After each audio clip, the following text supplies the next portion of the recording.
મહત્વના સમાચારથી તો બાંગ્લાદેશમાં અરાજકતાની સ્થિતિને લઈ દિલ્હીમાં હવે હલચલ તેજ થઈ છે। મહત્વના જે સમાચાર મળી રહ્યા છે, દિલ્હીમાં હલચલ તેજ થઈ છે। બાંગ્લાદેશની સ્થિતિને લઈ સર્વપક્ષીય બેઠકમાં ચર્ચા કરવામાં આવી છે।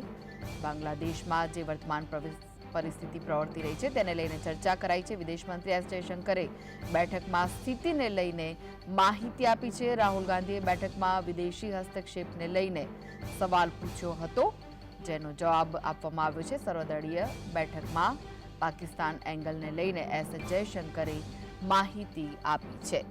તો આગામી રણનીતિને લઈને પણ એસ જયશંકર માહિતી આપી શકે છે। મહત્વના જે સમાચાર મળી રહ્યા છે હાલમાં, બાંગ્લાદેશની સ્થિતિને લઈને એસ જયશંકર સંસદમાં માહિતી આપી શકે છે।